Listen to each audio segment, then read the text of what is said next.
Sorry, it's like trying to get in my As you can see, there's plenty of mosquitoes here. We're literally like in the middle of the forest, which I guess you would expect if we're hanging out with Iso here from Forage SF. We got Alex here in the woods, my right-hand man. He's like my Paul Schaefer. He follows me into the woods. Sometimes he's on a keyboard actually in an office or in a building.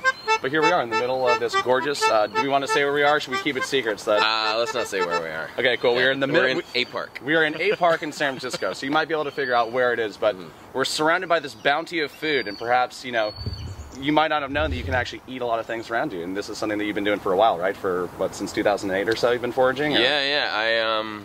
I just started foraging when I moved out here. So yeah, it was like 07, and I originally started with wild mushrooms, and then... Yeah, I was going to say, how did you get started with this whole foraging movement? Because obviously you do other food-related things in town. You know, you were doing the underground farmers market for a while, which, you know, we'll get to in a little bit, which sadly is not quite around at this point. But, you know, hopefully we see it. It's coming back. Awesome. Breaking news. It's like a big deal here. Yeah. But, you know, for people who might not know exactly what foraging is, see, that's why I love you, dude. You just come in at the right moments, man. Just have those windows nailed. To explain foraging, I mean, I guess foraging for me is using something or eating something that would otherwise not be used by humans. So collecting greens that are growing wild, acorns, like hunting I expand it to, or even fishing. I abalone dive for uni. And another thing would be like glean fruit. So as far as how it works, obviously, you know, you do classes and do walking, you know, you do like walking tours around the city where you show people like what you can actually eat. I'm guessing that there's some things that like you totally can't eat, which are a little bit dangerous. So how do you kind of teach people about what you should and shouldn't be eating in the wild? I mean, we're just really careful to drive home the point that you should never eat anything that you don't definitely know what it is. You know, so like, there's some people who kind of walk around and they're like, oh, I'll taste a little bit of this and taste a little bit of that, and like, usually you'll be okay if you do that. Yeah. Like, but that's until like you taste hemlock. You know, and there's like tons of hemlock around here, and that'll kill you. So, yeah. I was gonna say, what is one of the more like exotic or surprising finds you found while being on a hunt, you know, for food? I mean, has there been something like, wow, I would go to a restaurant and pay $30 for what I just found growing out of the, you know, growing out of the ground? I'm guessing like there may be some there's a lot of stuff. I mean, or... yeah, I mean, there's tons of mushrooms like morels, obviously, or black trumpets. There's a lot of wild mushrooms around here that sell for, you know, $25, $30 a pound. And then there's like, I kind of like the more like obscure stuff, like I started abalone diving, which is like something you can't buy wild abalone. Okay. It's like super regulated, and it's like prison time if you sell it. So like just being able to like go out and actually get that for myself, I don't sell that. And then you can kind of find that in abundance. I mean, is there any one wild growing thing that you can find almost all year round? I know you're saying it's seasonal and some stuff is like dead right now. Yeah. But is there something in the city that is literally like you can go out any time and just find it? I find that wild radish greens are like that. Yeah, so like a lot of things like, you know, we'll look at nasturtiums today.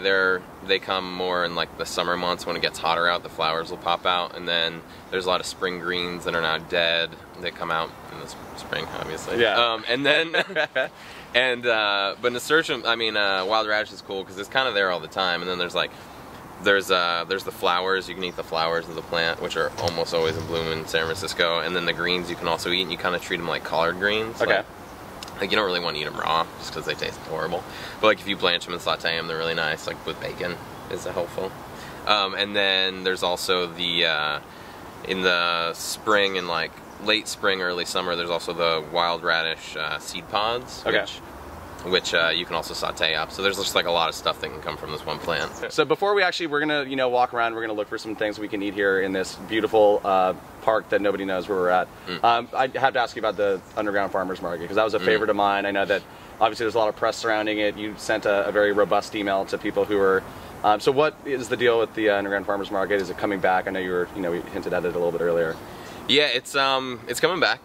Yeah, right. The big problem that the health department had with it was that they no longer considered it like a private club because they felt like it was like essentially people go walking off the street. Gotcha. Okay. So what we're doing is kind of tightening up that membership, and like I have lawyers that are doing that. Okay. Doing what they do. What are we going to be looking for right now as far as like in our immediate proximity to all this edible stuff? What are we going to be munching down on? The main thing that I see now is nasturtium.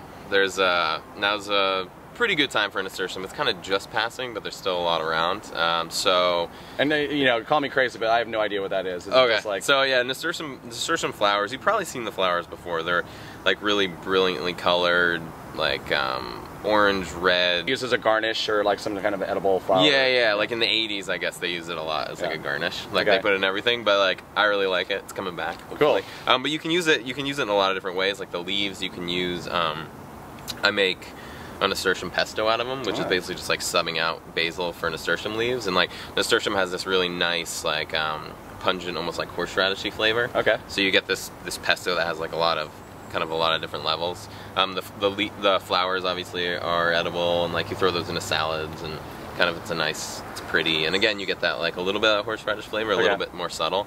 But right now is the thing we actually just missed the season, but we'll probably find a couple of them, is the nasturtium seed pods, which are kind of my favorite. I think we spotted one or two of those on the way in here, right? Yeah, and you can use them. People call them like nasturtium capers, but you can pickle them, and they act as capers, and they have like again like that really nice horseradish flavor.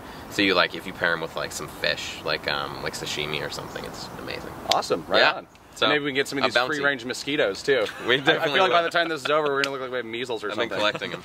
They're full at least. So if you want to learn more about your foraging expeditions and maybe go on some walks, the website. Do you want to maybe tell folks how they can get in touch with you at some point? Yeah, so the website's foragesf.com, and you can find out about the walks there. If you want to find out about the dinners, those are only released through our email list. So you just want to sign up on the email list, and there's like a little box right there to do it. And how often do you do the dinners? You do them fairly like once a month. Okay. Yeah, so once a month, and what we do is we'll send out the menu to the email list with like ticket links, and then the address is sent to people who bought tickets the day of the dinner. All right, cool. Yeah, they're fun. 90 people. Big, huge tables. Eating stuff out of the wild. Yeah, and then I get between courses and kind of talk about where we collected stuff and like information about it to kind of bring people into it. Well, if I go to one of these dinners and I find out that there's bison on the menu, I know where you found those bison. Right there. There were 3, now there are 2. Yeah. All right, so as Alex over here plays us out. Alex, are you in a band right now, by the way? You're kind of in between bands. Kind of in between bands. Okay, cool. Yeah, there you go. Do you want to plug anything? I feel like you just, I bring you out and you're just playing these instruments. And I mean, if you want to check out any of my stuff, alexoriana.com. Yeah, check it out.